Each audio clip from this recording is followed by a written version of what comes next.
Hey everyone! I guess that I wasn't particularly surprised when I picked up the newspaper the other morning and read the article in the New Zealand Herald. Principal crisis, 1 in 5 new school leaders quit within a year. The only thing that's surprising about this, of course, is that the Herald thinks this is news. When wasn't there a principal crisis? That's what I really want to know. And because of that particular question, well, I want to ask a supplementary one. Why the hell isn't someone who can make a difference, like the government, I guess? If they wanted to, they could. I'm sure they could. But why aren't they actually doing something solid about this? I used to laugh whenever I heard someone from the ministry or the ministers say something like, it's out of our hands. It's a board's responsibility to look after the well-being of staff in their schools. Schools are self-governing entities, don't you know? Please. Really? Anyway, until someone who can really make a difference actually decides to push those particular levers and make a difference, well, it appears that everything is actually up to us. It seems well and truly that the cavalry isn't coming anytime soon. And that brings us neatly, or not so neatly, to the invisible load. Not the job you do, but the job you carry. Because while the Herald seems to be discovering for the first time that principals are under pressure, every educational leader in the country has been quietly shouldering a mental, emotional, and anticipatory weight that no one outside the job actually sees. It's the thinking you do before you even get out of bed. It's the problem solving you do in the shower. It's the worries that you carry home in your pocket like loose change. The invisible load is the background hum of leadership, isn't it? Keeping an eye on the kid who's suddenly gone quiet, or tracking which staff member is struggling but pretending they're fine. Mentally preparing for a tricky parent conversation that hasn't even been booked yet. Remembering a dozen deadlines no one else knows about. Second guessing whether that decision you made at 2:15 p.m. was actually the right call. Or even carrying the emotions of 3 staff, a family, and 2 anxious students, all before morning tea. Wow, the list just goes on and on, doesn't it? It's the job you do without anyone asking. It's the job you can't write a job description for. The job no one congratulates you for, but everyone depends on you performing anyway.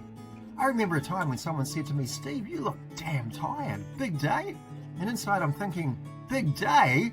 Whoa, I've lived half a term since breakfast.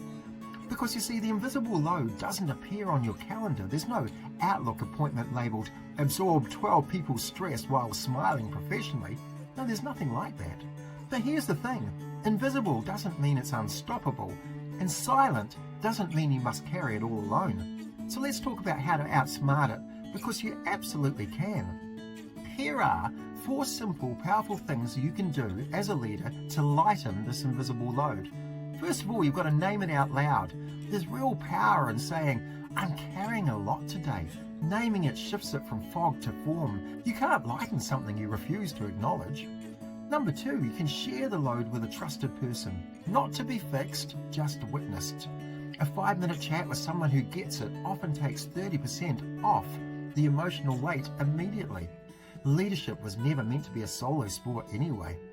Number 3, externalize your thinking. Your brain's not a storage unit. Stop treating it like one. Write things down. Dump your mental wonderings onto paper. When thoughts move out of your head and onto a page, the load stops rattling around like loose screws in a drawer. Number 4, protect pockets of cognitive rest. 2 minutes with your door closed. A slow walk to the car without your phone. A lunchtime where you actually get to eat your lunch. Small pauses recalibrate your brain faster than you think. The invisible load becomes unbearable only when it stays unspoken, unseen, and unmanaged. But when you name it, share it, write it down, and give your brain tiny pockets of recovery, or something really will shift. And you, my fellow human, are carrying enough this year to earn a medal in emotional logistics. Maybe it should even be an Olympic sport. You deserve rest, support, and space, not because you're fragile, but because you're leading in conditions that would buckle most people. So name the load, lighten the load, and remind yourself often that invisible doesn't mean invincible, and heavy doesn't mean hopeless.